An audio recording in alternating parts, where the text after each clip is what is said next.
Today, the Matt Walsh Show, the Kamala Harris campaign has been telling us that violent crime declined under her watch. That's what the FBI data had showed. Well, it's just been revealed that the FBI data was completely wrong. This is a major scandal that isn't getting the attention it deserves. Also, Kamala was interviewed by Bret Baier on Fox yesterday. Her performance was atrocious, even by her standards. And Jerry Seinfeld has had an epiphany. He now says that actually the woke scolds aren't ruining comedy, as he had previously claimed. We'll talk about all that and more today on the Matt Walsh Show.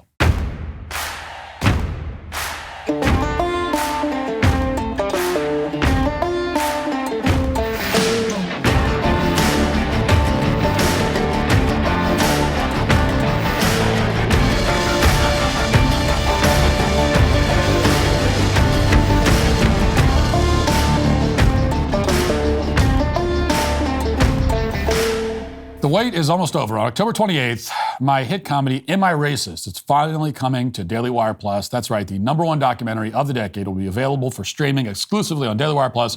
If you're not a Daily Wire Plus member, go to dailywire.com/subscribe and use code DEI for 35% off new annual memberships right now. Let's talk about the economy. It's still a dumpster fire for many of us, thanks to the incompetence of our leaders. But here's a rare bit of good news. The Fed has finally dropped interest rates. So if you want to put your family in a better financial position, now is the time to act. Listen up, homeowners. If you've been forced to put everyday expenses on credit cards just to get by, American Financing has a solution for you. They're helping thousands of families just like yours get out from under that crushing debt by tapping into their home's equity. It's not just a handout, it's your money, and you should be able to use it. American Financing is saving their borrowers over $800 a month on average. That's like getting a $10,000 raise at work without having to learn any corporate newspeak.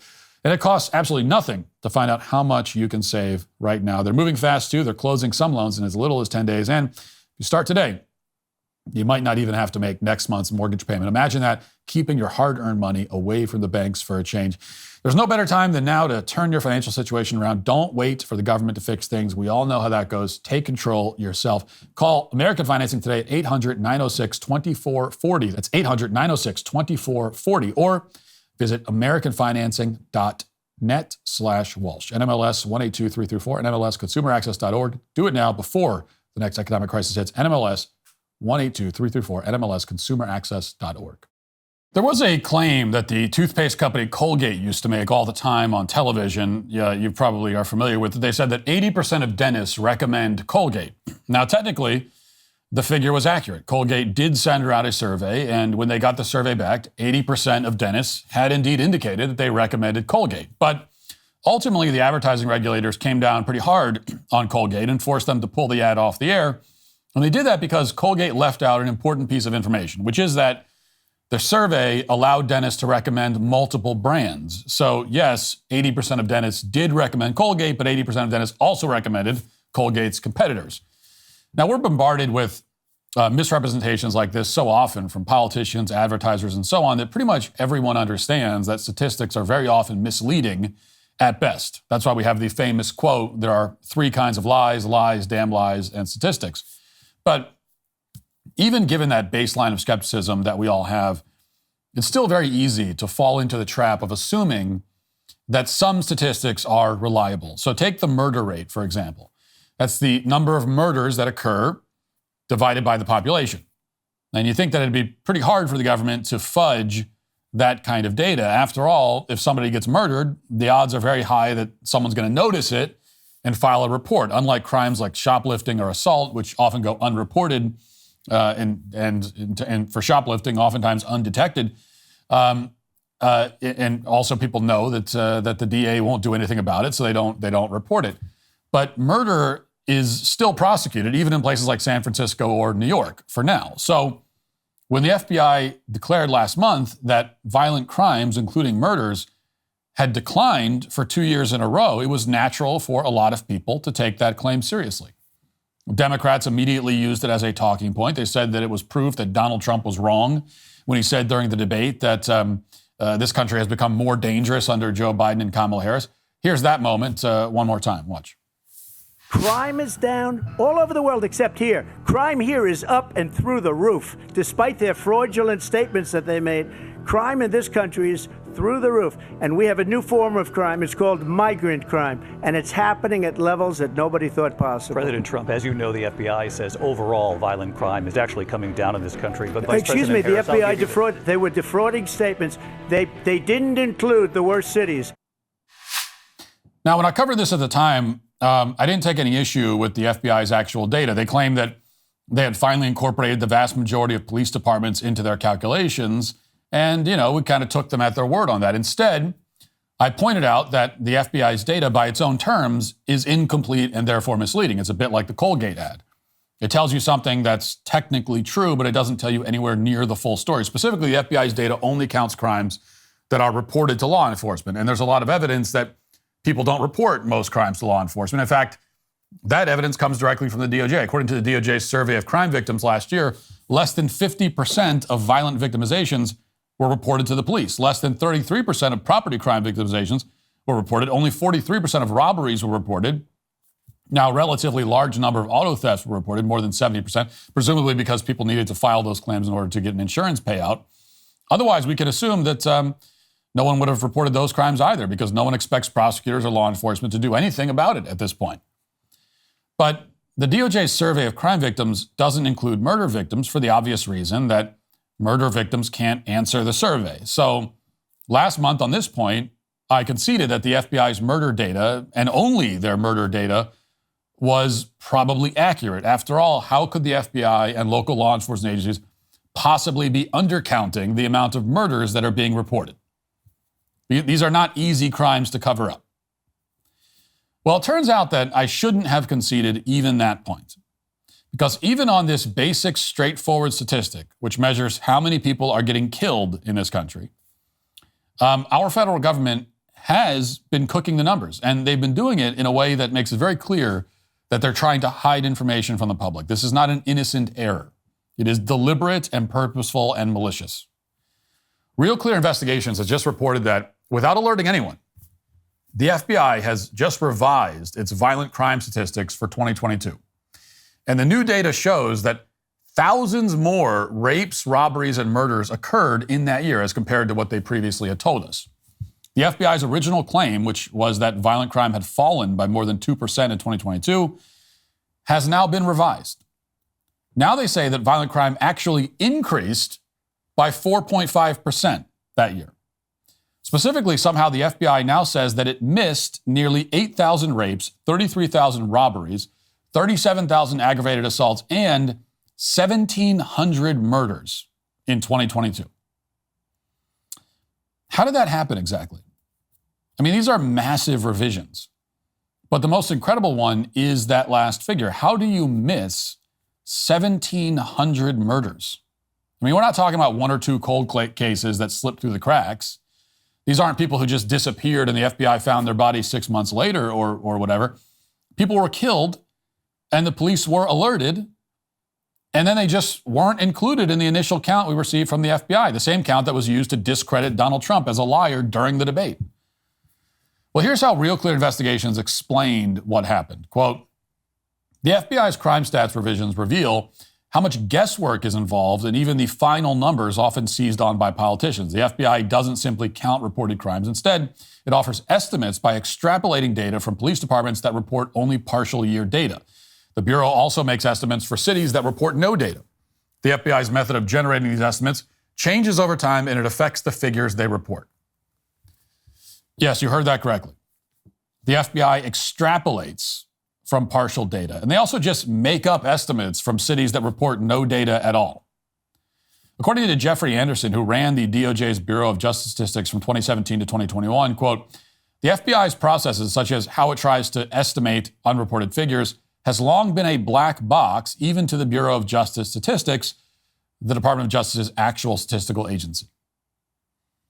Now, we're meant to assume that this is one of those innocent mistakes that only ever goes in the same direction, coincidentally.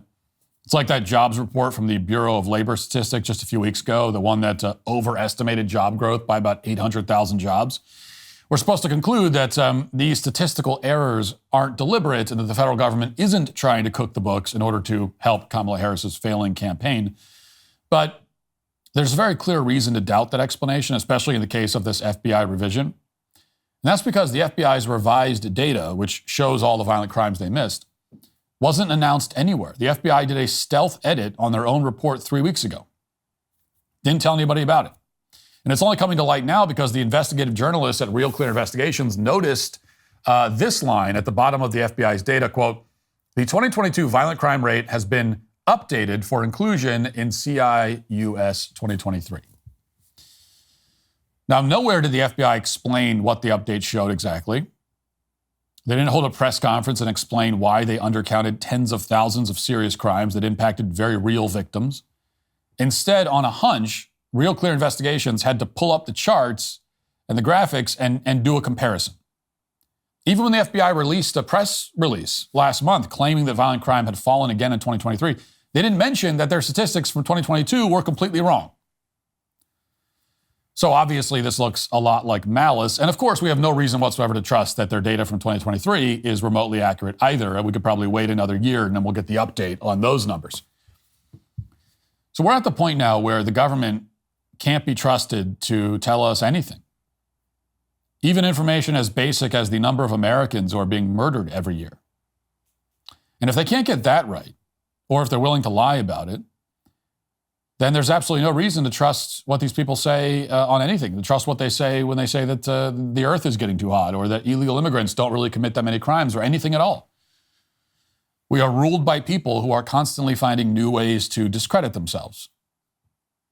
Now, if there's anything amusing about this whole situation, it's that there is one crime statistic that, according to the FBI, keeps going up, like clockwork. And that is the number of hate crimes in this country. When I looked into the hate crimes reporting system earlier this year, I found that it's completely meaningless. There are no standards at all. The reported incidents don't even have to be crimes in some cases. And yet the figure always manages to go up. It's never undercounted. And we all know why that is. The federal government can use hate crimes as a political tool. They want to report more hate crimes so they can punish all those dreaded MAGA Republicans who are beating up Asians at 2 a.m. in San Francisco. But in an election year, they want to say that violent crimes generally are going down. So they just make up those numbers too.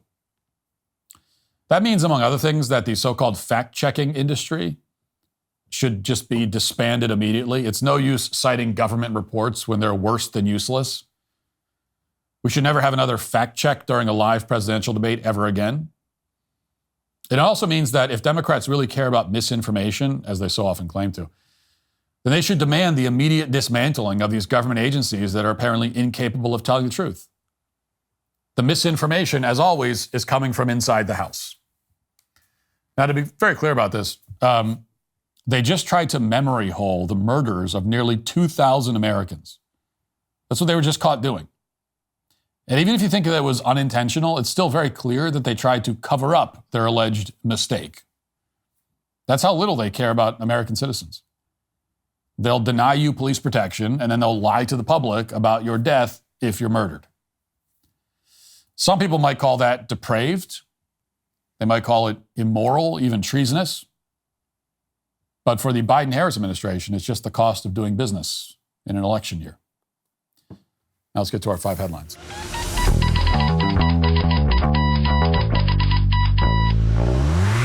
Grand Canyon University is a private Christian university in beautiful Phoenix, Arizona, and it believes that we are endowed by our Creator with certain unalienable rights to life, liberty, and the pursuit of happiness. GCU believes in equal opportunity and that the American dream starts with purpose. GCU equips you to serve others in a way that promotes human flourishing and creates a ripple effect of transformation for generations to come. By honoring your career calling, you impact your family, your friends, and your community. Change the world for good by putting others before yourself to glorify God.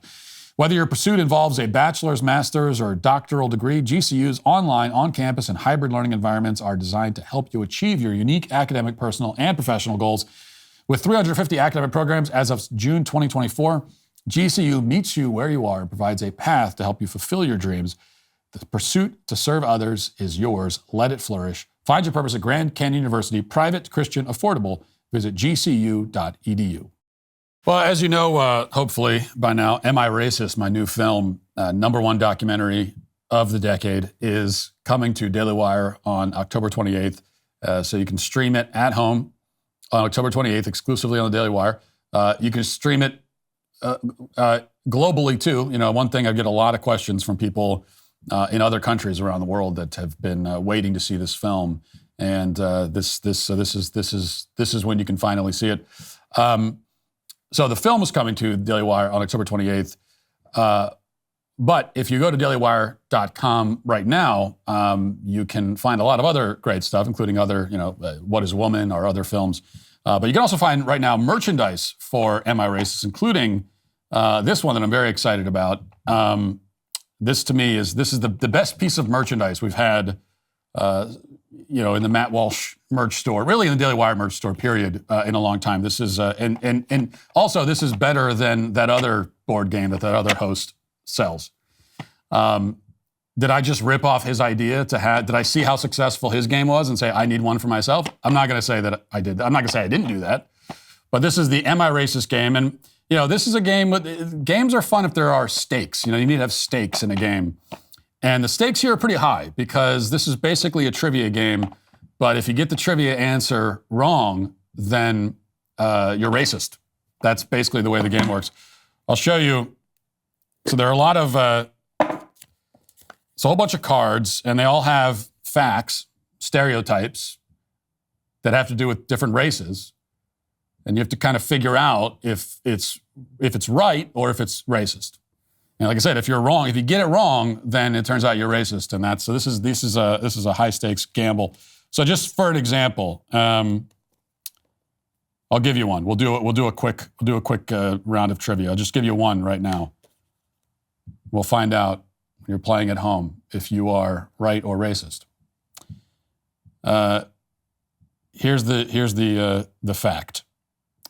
In the Middle Eastern country Agrabah, a woman accused of adultery is punishable to death by stoning. Now, is that true? Or is that a vicious, slanderous, racist lie? Well, then you flip it around and you find out the answer. Well, if you said that that's true, then you're racist, because it turns out that Agrabah is a fictitious country in the story Aladdin. You thought that was true. I read that and you said, oh yeah, Agrabah, they do stone people to death. That sounds like an Arab country. They probably would do that in an Arab country. That's what you were thinking to yourself, weren't you? You racist scumbag. How dare you? And you know something? They don't even stone women to death in Agrabah, in Aladdin. That's not part of the story, is it? So now we're slandering Aladdin, too. We're going to have a Disney on our ass in no time here. Okay, so that's the game. You can go to dailywire.com and find out if you're racist. Yesterday, we talked about Kamala allegedly mulling an appearance on Joe Rogan. And I think that it's safe to say that after her Fox interview last night, Rogan is probably off the table because she sat down for an interview with Bret Baier, and something that, as we talked about yesterday, she never would have done this unless she was desperate. I mean, there's no way that back in August, sitting down for a Fox News interview was something that they considered to be in the cards. But they're doing it now because it's a Hail Mary pass. It's the kind of thing that you lob into the air if you feel like you have no choice. High risk proposition. And in this case, the risk really did not pay off. It was pretty much a disaster. She did as bad as you would expect, if not worse. So let's go through some of these clips from this interview. We'll start with this. Here they are. This is how the interview began, talking about the border crisis. Let's watch. How many illegal immigrants would you estimate your administration has released into the country over the last 3.5 years? Well, I'm glad you raised the issue of immigration because I agree with you. It is a topic of discussion that people want to rightly have. And you know what I'm going to talk about. Yeah, but just a number. Do you think it's 1 million, 3 million? Brett, let's just get to the point. Okay, the point is that we have a broken immigration system that needs to be repaired. So your Homeland Security Secretary said that 85% of apprehensions. I'm not finished. We have it's a an rough immigration estimate of 6 million people have been released into the country. And let me just finish. I'll get to the question. I promise you. I was beginning to answer. And when you came into office, your administration immediately reversed a number of Trump border policies. most significantly, the policy that required illegal immigrants to be detained through deportation, either in the U.S. or in Mexico. And you switched that policy. They were released from custody awaiting trial. So instead, included in those were a large number of single men, adult men, who went on to commit heinous crimes.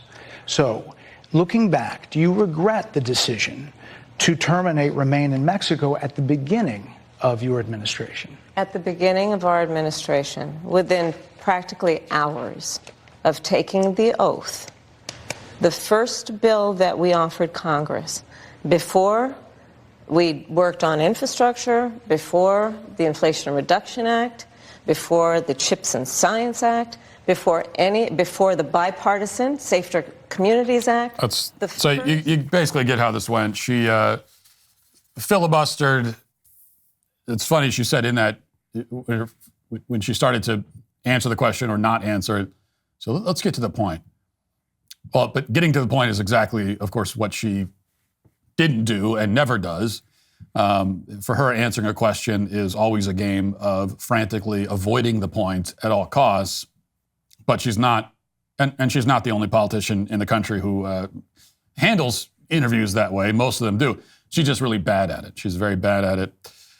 So that's how it went. And Bret Baier tried valiantly to get her to answer the question, and she would ramble and filibuster. The only difference is that Bret was really the first interviewer who has ever called her out on this and not allowed her to just get away with it. And this dynamic also was very evident when she was asked about Biden's cognitive decline. This is maybe the most striking moment in the interview. Let's watch. You call Donald Trump, he's misguided. You say now he's unstable. He is unstable, Bret. He's not well. You say he's mentally not stable. He's not stable. Let me ask you this. You told many interviewers that Joe Biden was on his game, that ran around circles on his staff. When did you first notice that President Biden's mental faculties appeared diminished?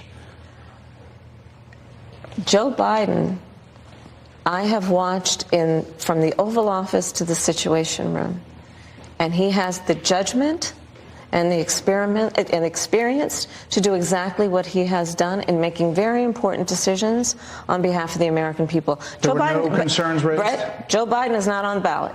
I understand. And Donald Trump but is. You talked about it. And Donald Trump After George Clooney said within a few minutes of talking to President Biden at a fundraiser that he thought this was not the same Joe Biden that we saw on the debate stage. Donald Trump is on the ballot. I understand. You met with him at least once a week for 3.5 years. You didn't have any concerns? I think the American people have a concern about Donald Trump, which is why the people who know him best, including leaders of our national security community, have all spoken out, even people who worked for him in the Oval Office. First of all, it's amazing that this is the first time she's ever been directly asked that question. She pushed Biden out, took over the nomination, and has never been asked about it. You know, even though, I mean, think about this: when she refuses, as she always does, to take accountability for the disasters of the Biden administration, when she just dismisses any suggestion that the last 4 years count for anything, the implied reasoning behind that is that the president had dementia, right? Like, she's not going to come out and say that, but her actual argument, we all know, is that, well, the last 4 years don't count because the guy at the top is senile, and you can't hold that against me.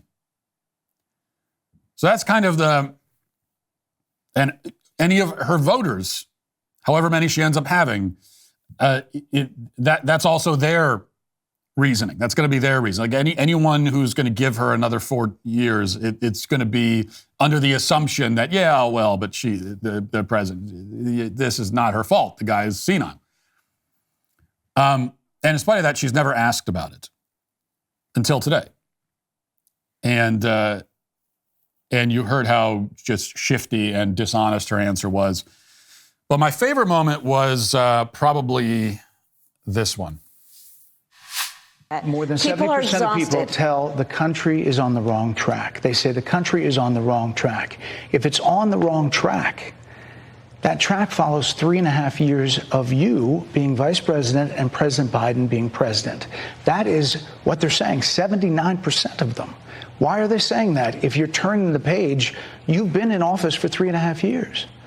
And Donald Trump has been running for office. But you've been the person holding the office. Come on.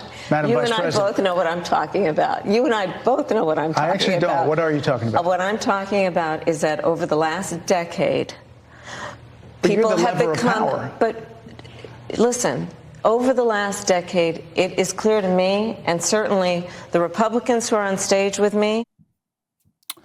So that was probably my favorite part. Is you and I, come on, you and I both know what I'm talking about. Actually, I don't. I don't know what the hell you're talking about. And you speak for all of us, Bret. Nobody knows what the hell she's talking about. Least of all does Kamala know what Kamala's talking about. All she can do is reflexively pivot to Trump, blame him, even though she's been in office, not him. And it was a pathetic, weak, pitiful performance, a very unimpressive performance. And that's the word I think that best fits Kamala. I was thinking as I watched these clips that she is an exceedingly unimpressive person. I think she is the least impressive, the most unimpressive presidential candidate in American history. And I think that's not hyperbole. I mean, there have been some duds, of course, but she's the most unimpressive. There's just nothing formidable about this person at all. She has no impressive traits. She's like the Carolina Panthers of politicians or something like that. And that's almost worse than being, say, the Browns. The Browns are a dysfunctional disaster all the time. And you could say that dysfunctional disaster describes Kamala, but I think it's more accurate to say that she's just this dull, bad, kind of blah all the time. It's just nothing. She has a very low ceiling, let's say. So if she's going to smash the glass ceiling, it better be no more than 4 feet off the ground because that's as high as she can get. And it's different from, say, like Barack Obama was a bad president, but a very bad president. When all is said and done, he may go down as the worst president of all time. I mean, the other competition, of course, is Joe Biden. But when you look at the kind of the pivot point of Barack Obama's presidency, his 8 years, and just what a disaster it's been for the country and the culture.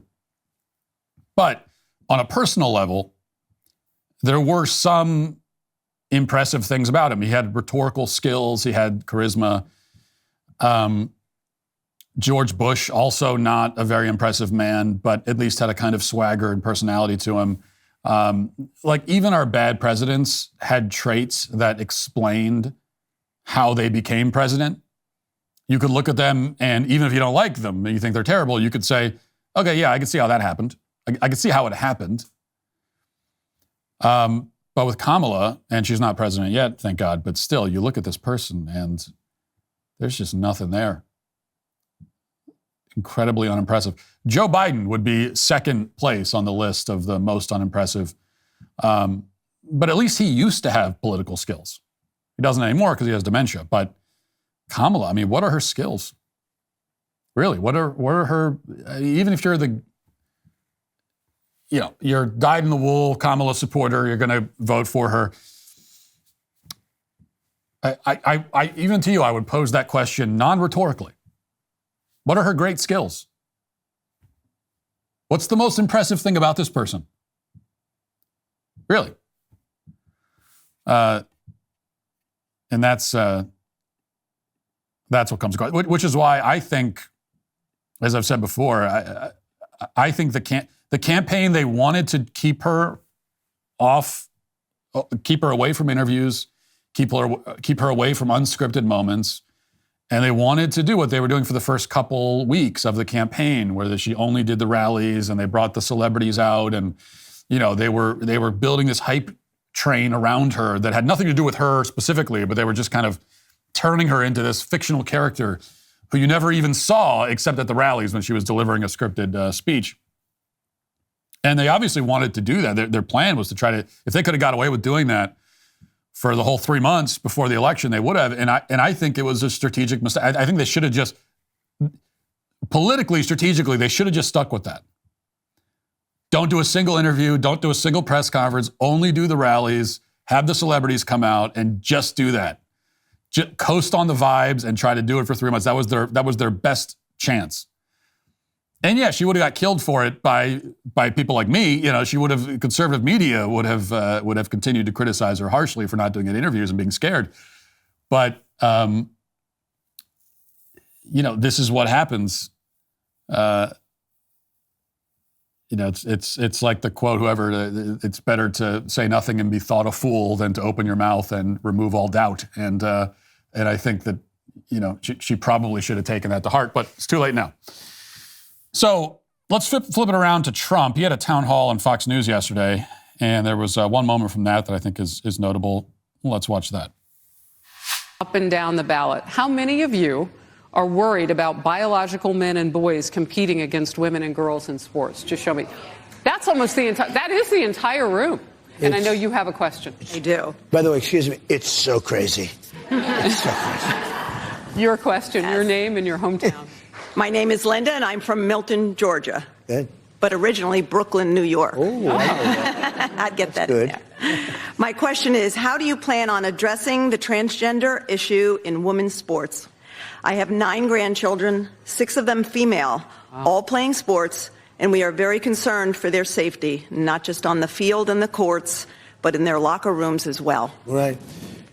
It's such an easy question, and everybody in the room, and you know that answer, we're not going to let it happen. You look, just yesterday, they had a volleyball match. Did you see that? Yeah. Where a person that transitioned, okay? We have to be very careful because this can terminate your political career if you say it's slightly off, all right? But transitioned from man to female and was on a volleyball. And I saw the slam. It was a slam. I never saw a ball hit so hard. Hit the girl on the head. But other people, even in volleyball, they've been they've been really hurt badly, women playing men. But you don't have to do the volleyball. We stop it. We stop it. We absolutely stop it. You can't have it. It's a man playing in the game. Physically, from a muscular standpoint, even if it was a little bit less, maybe they do all sorts of tests and drugs and everything else. Look at what's happened in swimming. Look at the records that are being broken. So how do you stop it? Do you go to the sports leagues? Do you go to the Olympic Councils? You just ban it. The president bans it. You just don't let it happen. Good answer. And it really is that simple. Well, there are different levels of the problem. So when you say ban it, there's different, but ultimately it's going to be a legislative thing. But it is as simple. You just ban it. You shouldn't. He's right. You just don't. It should not be allowed. It should be banned. It should be banned on every possible level where you can ban men from competing in women's sports. And by the way, it's not even the law, right? When you're putting this in law or into policy, the policy is not trans-identified men are not allowed to compete in women's sports. That's not what the law says. You don't need to say anything about trans in the law because trans actually has nothing to do with it. That's the whole point. What you identify as is irrelevant. It's not, the law, it doesn't matter to the law what you identify as. The law and the policy should be that female sports are, most of these sports at most levels are sex segregated.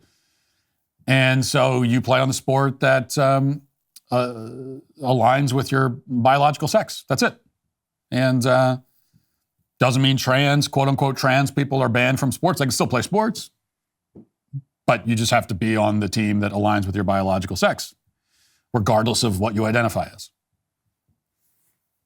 It really is amazing. And I know I kind of make this point a lot, but it's worth marveling at just how thoroughly we have won on this issue. We've really crushed them on this issue.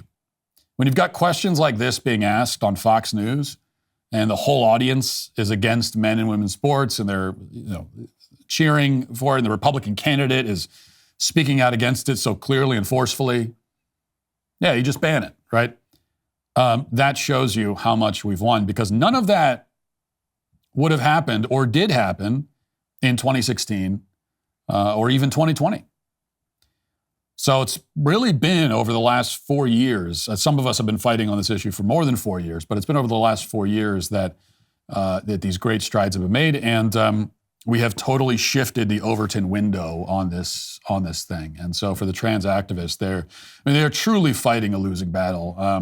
And I've been saying now for a while that I think that on the issue of transitioning kids and the issue of women's sports, the trans activists are losing those issues, and they will lose them completely. But I've also said that on the larger issue of trans ideology, like that's going to be a longer term fight. I mean, that isn't going anywhere. But I actually think I'd revise that, I think, and say now that, yeah, we're protecting kids from transitioning, protecting women's sports. I mean, these issues, it's been for Team Sanity, it's been one victory after another, and the trans activists are totally on the, like it's not going to turn around for them. It just isn't, and they're losing it, and it will be totally lost. But I also think that I have an even more optimistic view actually now, that I think that even the broader fight against trans ideology, that they're losing there too. And 10 years from now, like as a trans activist, even a thing? Or there might be a few, but it's fringe stuff that no one's talking about or paying attention to. I think that could be the case 10 years, even 5 years from now. And this is kind of more evidence of that. This is so sort of staying on this topic, but going to another story. New York Post has this, I'm reading now, I'm going to read the article from the New York Post, just reading it verbatim. This is their language. A transgender woman convicted of killing a couple to try to get money for her sex change ended up having the procedure covered by California taxpayers thanks to radical policies backed by VP Kamala Harris. The notorious so-called yacht killer, who was born John Jacobson Jr. and now goes by Skylar DeLeon, is currently serving life without parole after initially being sentenced to death for the slaying of Thomas Hawks, 57, and his wife Jackie, 47, in 2004. DeLeon, 45, let's just call him Jacobson, actually. Jacobson duped the couple into letting them and several associates board their 55-foot yacht and take them out on it after feigning interest in purchasing the vessel.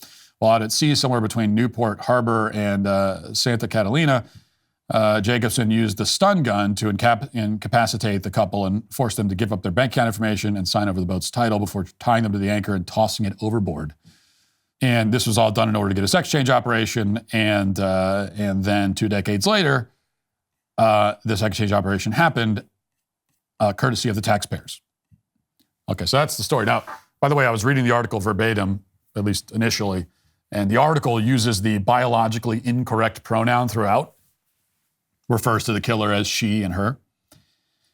But I didn't want to correct that as I was reading because, I want you to see that the New York Post still felt the need to respect the pronoun preferences of a convicted killer. So we're still, that's still happening with the media. But in spite of the New York Post absurdly participating in this charade for the sake of protecting the feelings of a murderous psychopath,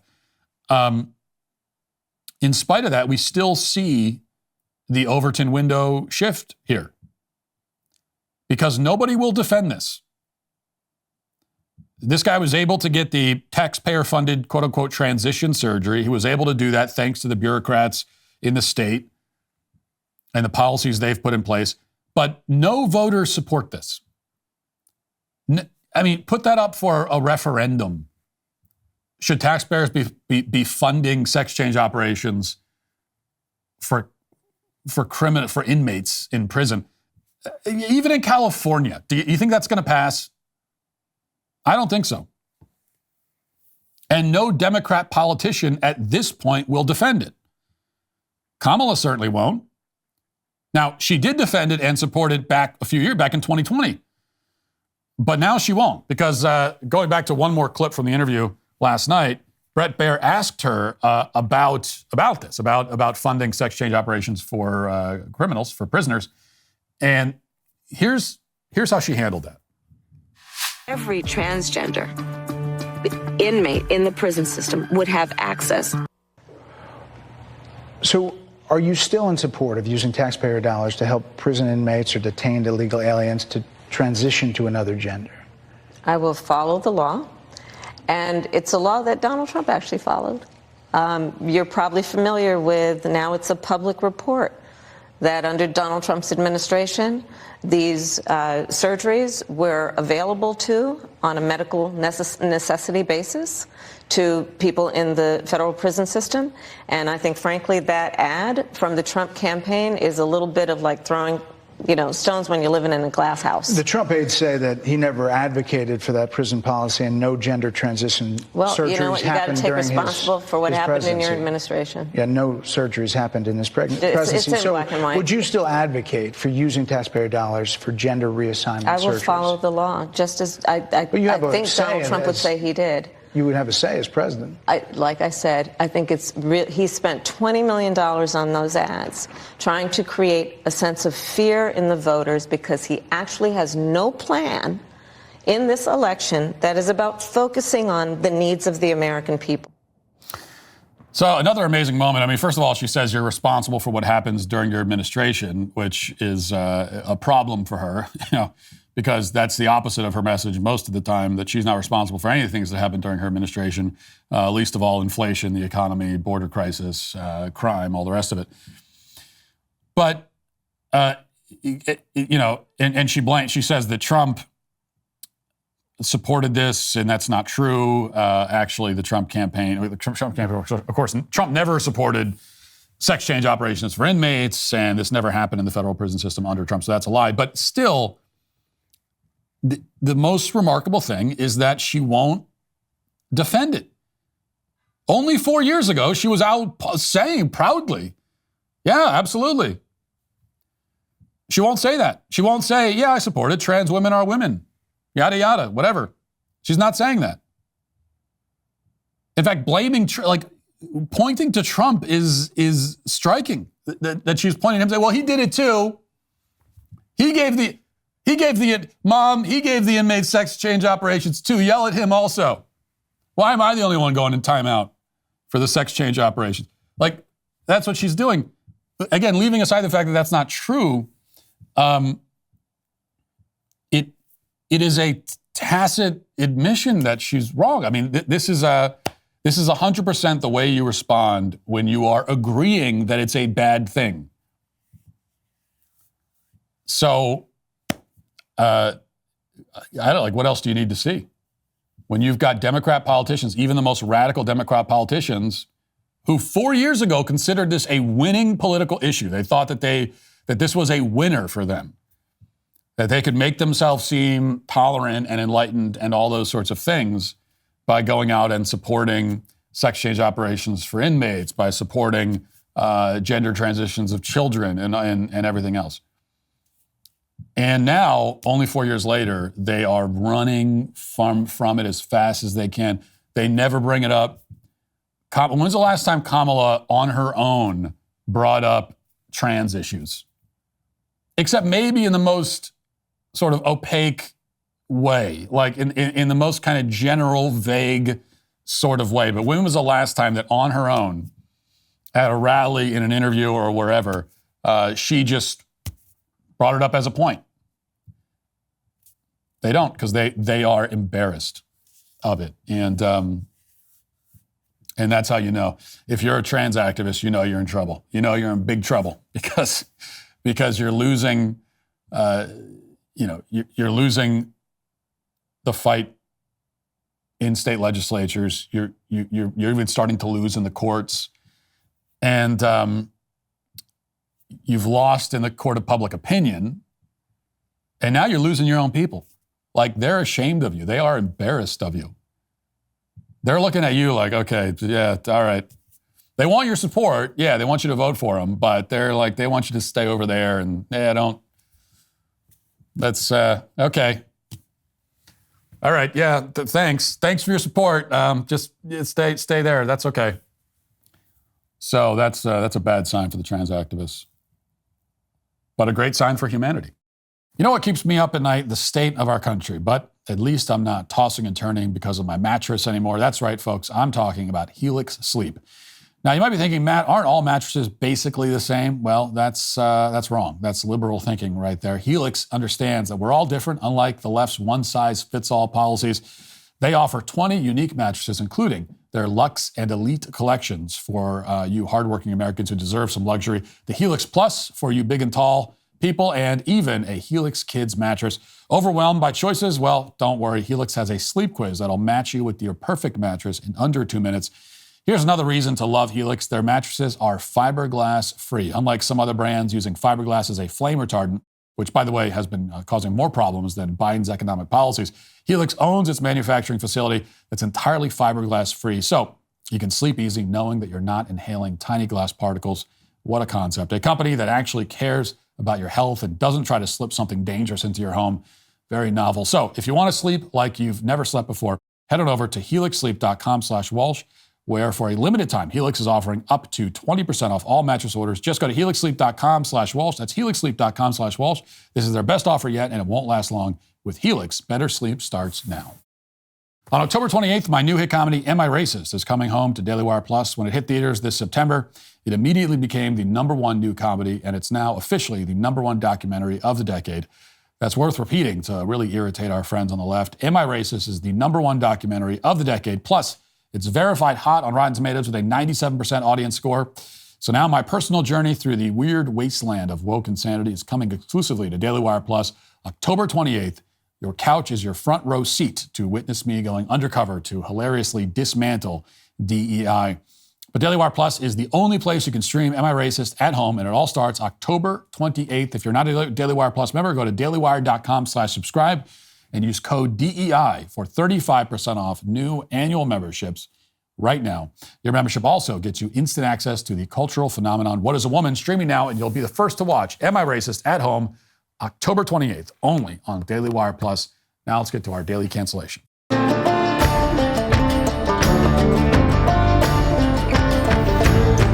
For our daily cancellation today, we must cancel Jerry Seinfeld. It's a bit of a sad moment for me. I've always liked Jerry Seinfeld. His show was a touch overrated, but still one of the greatest television comedies of all time, no doubt about that. He hasn't created a solid piece of entertainment, whether a film or a TV show, since Seinfeld went off the air 25 years ago, despite multiple attempts. But even so, he is undeniably one of the great comics. And over the years, he has shown a willingness to speak out against hyper-PC culture and the deleterious effect that it has on comedy. He spoke out most explicitly in an interview with The New Yorker recently, where he said that the extreme left, in his words, is killing comedy. And as far as I can remember, it was the first time that he had directly called out the left. Now, not exactly an act of bravery. He's a 70-year-old comedian who's worth over $1 billion. So he's not putting much on the line by talking about these issues, but many of us appreciated it all the same. That is until the interview he just did with fellow comedian Tom Papa this week, where he backtracked on all of it.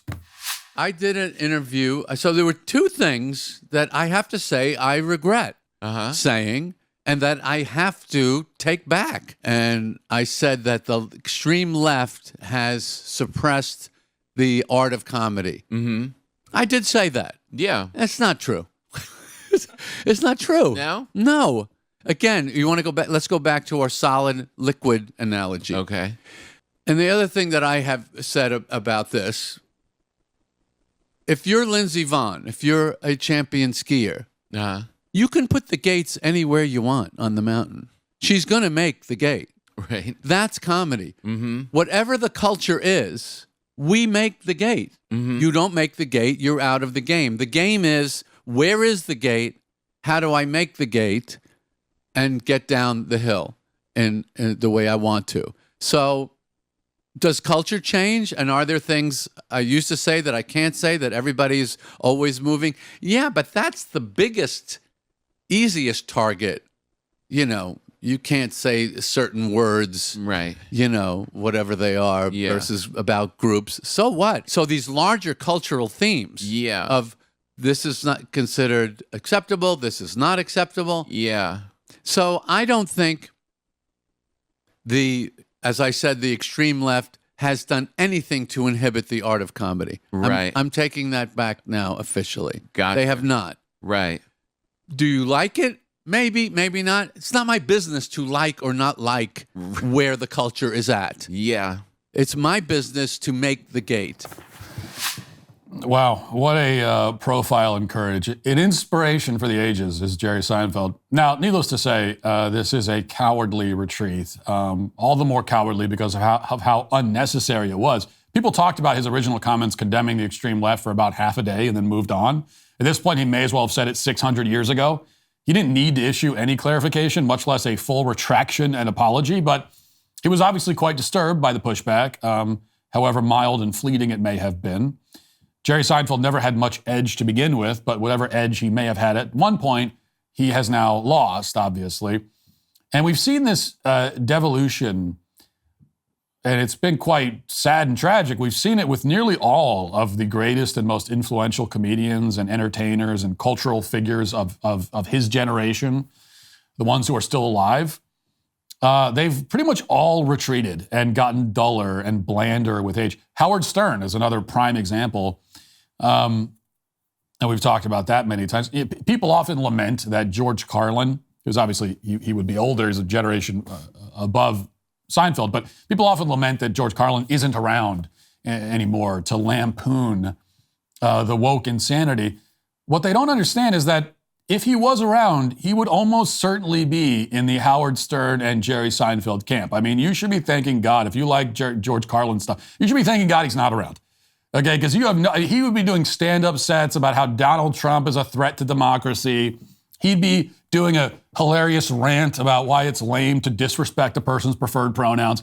That would totally be what he would be doing. That's been the trajectory for nearly all of these people. Even Bill Burr has gotten distinctly more PC with age, like a lot more. Now, you would think it would go the opposite way. As you get older and richer, you'd give less of a damn what anyone says or thinks. But in most cases, the combination of age and wealth has a neutering effect. And these guys are comfortable with their place in life. They're fat and happy. The last thing they want to do is rock the boat, which is probably why it'd be best if most comedians just retired at 50. So we don't have to see them like this. Like it's just sad and pathetic and painful to witness. And case in point, Seinfeld now says that the job of a comedian is to make the gate. I mean, I can't think of a worse, a more wrong-headed way of explaining what a comedian's supposed to do. And this is coming from a legendary comedian. But what he says is that the culture sets out the boundaries, draws the course, and a comedian is supposed to operate within those boundaries, supposed to navigate the course, follow the guideposts, stay on the path that the culture has created for you, use the words they tell you to use, avoid the language they tell you to avoid, talk about this subject, not that one, these things are forbidden, avoid those. This is comedy, according to the brave and bold Jerry Seinfeld. Comedy is following the rules, making the gate, staying in the lane, driving the speed limit, to mix metaphors. After doing stand-up comedy for like 50 years, this is Seinfeld's great insight.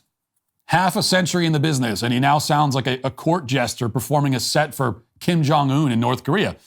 Isn't it hilarious? Isn't it so funny to follow the rules exactly and never offend your audience under any circumstances? Isn't that cool, kids? This is what the cool people do. That's true comedy. Now, the reality, of course, is the opposite. The primary job of a comedian, the most essential role of comedy in any society, is not to make the gate and follow the course, but to question why the gate is there and not over there.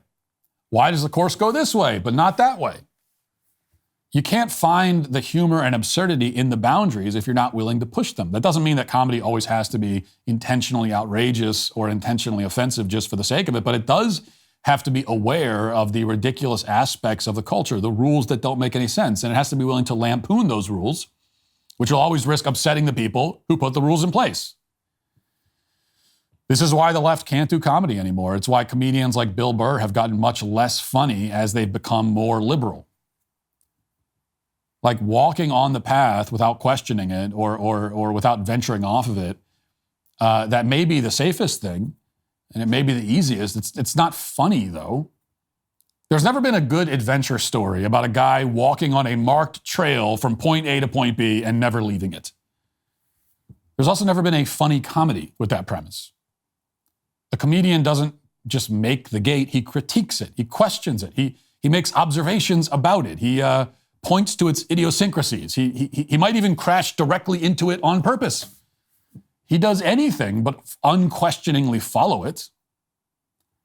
Otherwise, he is, at best, a boring and lame and redundant comedian. At worst, he's not a comedian at all, but a propagandist, a whore for the cultural powers that put the gates up in the first place. And such a pathetic specimen as that might still make us laugh, but we're laughing at him, not with him. And there's certainly a significant difference between the two, and that is why Jerry Seinfeld is today, sadly, canceled. That'll do it for the show today. Thanks for watching. Thanks for listening. Talk to you tomorrow. Have a great day. Godspeed.